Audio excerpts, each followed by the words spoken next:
Okay, so let's find the exact value of the sine of 15 degrees. It's not a unit circle point. I know exact values on the unit circle point. I have 16 of them memorized. But I don't have that one memorized. But I do recognize that it is 45 minus 30. There are other ways to get to it, but we'll talk about that later. It's the sine of a difference. So I need to pull that formula out. The sine of alpha minus beta. Starts with sine alpha, I remember that. And is the next thing another sine or is it a cosine? Do I get to match the functions or am I going to match positive and negative? Well, with the sine function, the sines, S-I-G-N-S, match. So the functions don't. So this is cosine beta minus cosine alpha sine beta. So it's going to be the sine of, in this case, there's alpha and beta, the sine of 45 degrees times the cosine of 30 degrees minus cosine of alpha, cosine of 45 degrees times the sine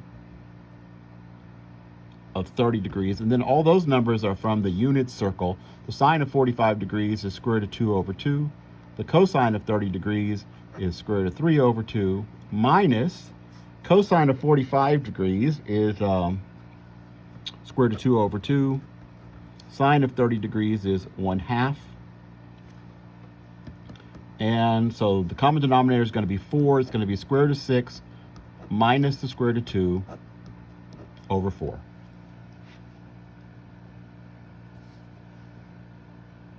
You might be saying to yourself right now, that number looks familiar. Back on the other page, when we found the cosine of 75 degrees, we got that exact number. Here's why. I'm going to do something a little strange. I'm going to go to radians now.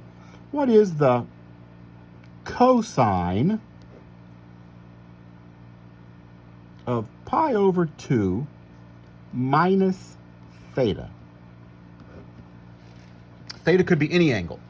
I'm looking at pi over 2 minus some angle. It's based on the function. Cosine is going to be cosine pi over 2 cosine theta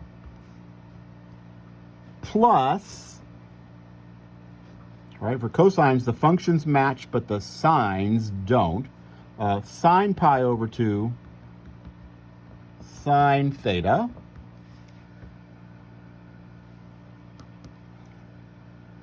cosine of pi over 2 is 0 times the cosine of theta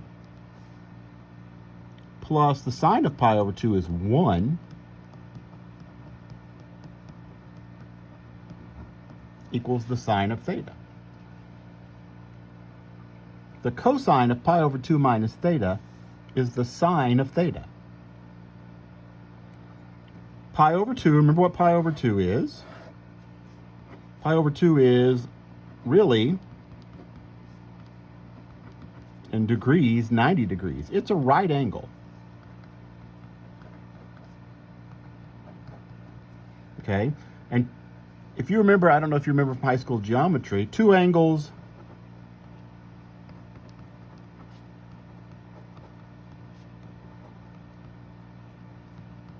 that make a right angle, or pi over 2, right,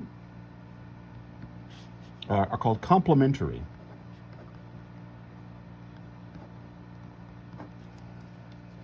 And so we get something called the co-function identities, which are really just a special case of the difference identities that tell us that the co-functions, anything that has co in it, the co in those names comes from the word complement. So the cosine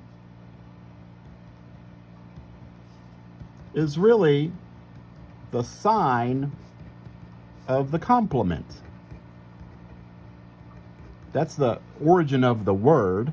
So if I want to find the cosine of an angle, it's going to be the same as the sine of its complement. what would it take to get me up to pi over 2 or 90 degrees? The cosine of an angle is the sine of the complement. So I would need how much more to get to pi over 2 or to 90? The cotangent of an angle is the tangent of its complement. The cosecant of an angle is the secant of its complement. So in other words, if I want to find the cosine of 60 degrees, that's going to be the same thing as the sine, well, the complement is 60. It would take 30 more to get to 90. Got to be the sine of 30. Back in the dark ages, when I learned trigonometry, we learned to, we didn't have these things. We had to look them up on a table. And very often the table stopped at 45 degrees.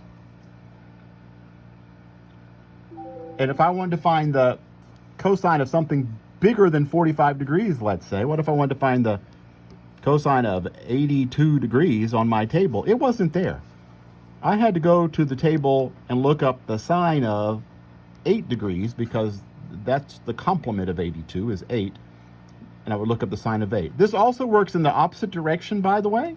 I don't have it explicitly written here, but if I wanted to find the sine of 50 degrees, I could find the cosine that was bigger than my 45. It wouldn't have been in the table. I would have to go back and look for the cosine of 40 degrees.